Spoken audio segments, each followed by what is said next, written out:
এই তো এখানে কিছু পেঁয়াজ কুচি, দেশি ধনেপাতা কুচি এবং 2টি ডিম সিদ্ধ করে নিয়েছি, আর এখানে ডাল সিদ্ধ, কাঁচামরিচ সিদ্ধ করে নিয়েছি। আসসালামু আলাইকুম।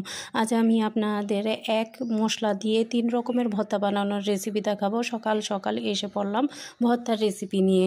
প্রথমে আমি কাঁচামরিচ সিদ্ধগুলো আলাদা করে নিয়েছি, দেন কিছু শুকনো মরিচ এখানে ব্লেন্ডার করে রেখেছিলাম তেলে।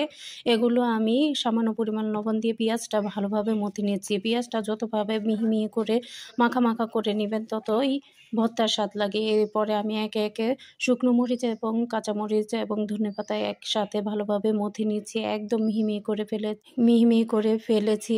এরপরে আমি খাঁটি সরিষার তেল কিছু দিয়ে মিক্স করে নিচ্ছি। এই মশলাটা আমি 3 ভাগে ভাগ করে নিচ্ছি।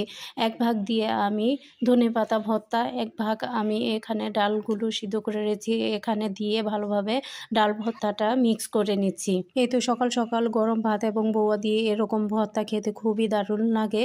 এই তো খুব সহজ এবং দ্রুত এই রকম ভর্তা বানানো যায়। এই তো আমার ডাল ভর্তাটাও রেডি, সাথে আমি একইভাবে ডিম ভর্তাটাও করে নিয়েছি, আর সাথে আছে ধনেপাতা ভর্তা। বাস রেডি সব, ডাল ভর্তা, ডিম ভর্তা এবং ধনেপাতা ভর্তা। এই রেসিপিটা ভালো লাগলে লাইক, কমেন্ট, শেয়ার করে দিবেন। সবাই ভালো থাকবেন। আল্লাহ হাফেজ।